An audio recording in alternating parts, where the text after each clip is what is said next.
Darcy, nós voltamos com a doutora Roberta Bressani. Doutora, eu quero lhe perguntar,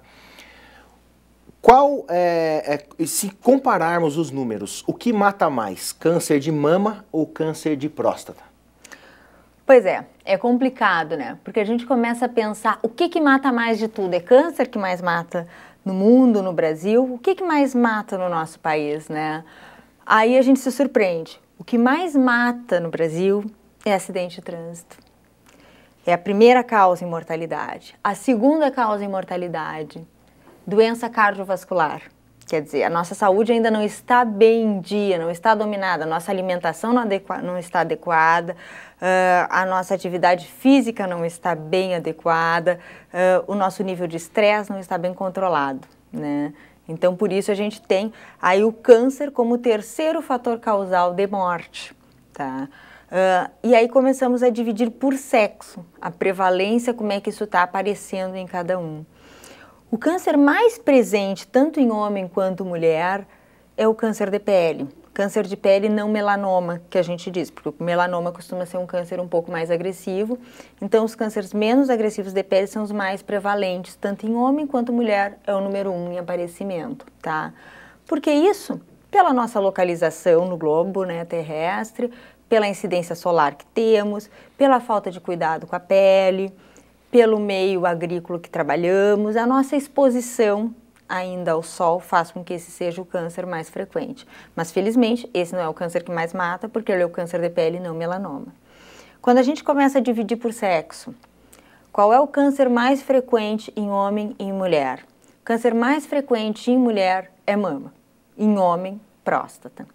E aí a gente se assusta, né? O que está fazendo com que o câncer de próstata venha a ser um câncer tão prevalente hoje em dia quanto o câncer de mama? Até então, as mulheres eram apavoradas e se cuidavam porque tinham o tal do câncer de mama. E hoje em dia o câncer de próstata está chegando com números assustadores, né? A gente começa a ver que a cada 6 homens, um vai apresentar um dia câncer de próstata. Agora, fazendo uma pergunta em cima disso que você falou, doutora, os números aumentam devido ao que? Existe um certo tipo de preconceito no homem em fazer o exame? Principalmente. Porque o câncer de próstata, ele é um câncer totalmente prevenível. A partir de 40 anos de idade, todo homem tem indicação de procurar um urologista e fazer um exame de próstata, tanto de sangue quanto o exame de toque retal. E isso vai prevenir, porque o câncer de próstata, ele já geralmente não surge como um câncer de próstata, ele surge como um pré-câncer inicial e que dali tratado, ele pode não surgir como um câncer de próstata. Então, o mito, o medo, o desconhecimento, quantas vezes as pessoas não sabem que tem que procurar um urologista? A mulher sabe que entrou no período menstrual pela primeira vez, ela tem que ir no ginecologista para se cuidar, a mãe vai levar, mas da parte masculina não se fala isso. O homem não sabe a partir de que idade ele tem que começar os exames dele, né? E isso faz com que a gente tenha um número tão alto de câncer de próstata, que é uma doença que leva bastante tempo para se tornar agressiva. A gente tem, em média, 10 anos para que um câncer de próstata inicial se torne um câncer de próstata metastático avançado, ou seja, o espaço é longo para que isso aconteça. Então, a gente tem toda a artilharia para que ele, no início, seja tratado e curado. O que a gente tem que estar atento é para que isso seja feito precocemente. Então, a informação é a base disso. Geralmente, a gente vincula o câncer de próstata a pessoas mais velhas. Eu queria lhe perguntar isso. É frequente em pessoas mais velhas, mas e os mais jovens? Como é que fica nessa questão? A doença de próstata, ela é frequente em pessoas mais velhas porque a gente tem um envelhecimento da glândula, como de todos os outros órgãos, né? Quanto mais a pessoa dura, maior a chance dela vir a desenvolver um câncer de próstata.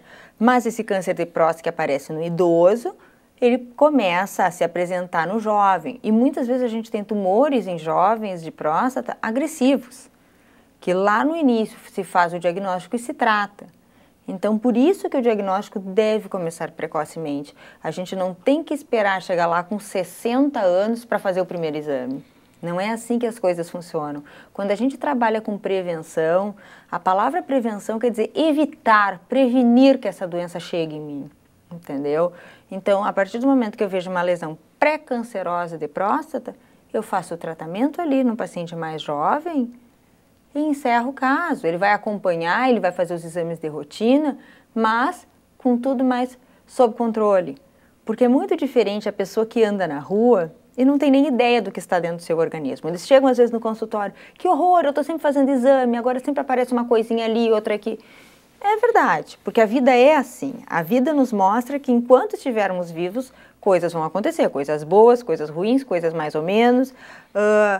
Só que dentro do consultório eu estou com o paciente em rastreamento, estou fazendo os exames, eu estou acompanhando ele. Então, a minha chance de encontrar qualquer coisa que às vezes não tem nenhuma relação com o câncer e que vão evitar outras doenças é maior.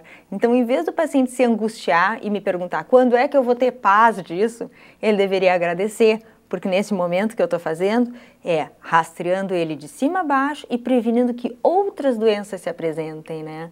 Muitas vezes a gente vai para uma mesa cirúrgica e pensa, olha o risco que eu estou correndo. Dentro do hospital, dentro do departamento cirúrgico, ele está todo monitorado. Se ele estiver atravessando uma rua ou andando em alta velocidade, ele não tem todo esse cuidado, né? Então a gente tem que entender que muitas vezes a gente está com a vida mais em risco, longe do profissional de saúde do que perto. O que a gente tem que entender é que a população está vivendo mais. Então, assim, eu acho que isso é uma coisa que a gente tem que levar de modelo dos países norte-americanos e europeus. A população envelhece, e envelhece com saúde. Tá? Nós temos que trazer isso para nós. Eu acho que todo exemplo bom tem que vir. Sempre digo, a gente muda o que é ruim, o que está bom a gente absorve e aprende. Tá? Então, o primeiro ponto é assim, se vamos ser uma população com idosos em nosso meio, nós vamos nos preparar para ter saúde quando for na nossa vez de sermos idosos. E para ter saúde é preciso que todos os tratamentos e rastreamentos sejam feitos precocemente. Se o câncer for agressivo, ele seria de toda forma, tá? O que não pode é deixar que o diagnóstico primário seja feito lá adiante.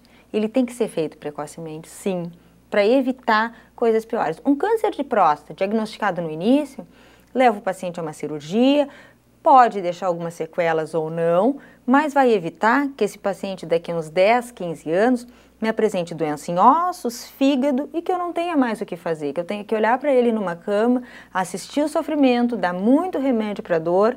Eu detesto essa palavra não ter o que fazer, sempre tenho o que fazer. Eu acho que dizer não tenho o que fazer é uma coisa que para mim não existe. Eu não posso, não consigo, não. Alguma maneira tem. Entende? Talvez eu não tenha como curar esse paciente, mas eu tenho como diminuir a dor, como deixar ele ter um pouquinho mais de qualidade de vida, como ele ter uma morte digna, sem dor, sem gemência, sabe? Então eu acho que a gente tem que estar sempre preparado para essas etapas e principalmente para prevenir isso, para diagnosticar cedo e evitar chegar nessa etapa. Ou seja, prevenir hoje é ter mais qualidade de vida amanhã. É isso aí, é fundamental.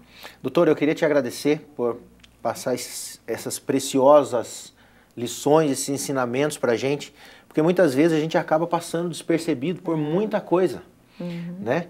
E a gente pode ter uma qualidade de vida melhor, a gente pode, na medida do possível, passar uma informação para alguém que esteja em dúvida de alguma coisa, ou esteja com medo de fazer um tratamento de câncer, que hoje em dia é uma coisa tão comum, né? A gente acaba ligando sempre o tratamento de câncer, o diagnóstico de câncer, a dor, a sofrimento, e nem sempre é assim, né, doutor? Não, não é.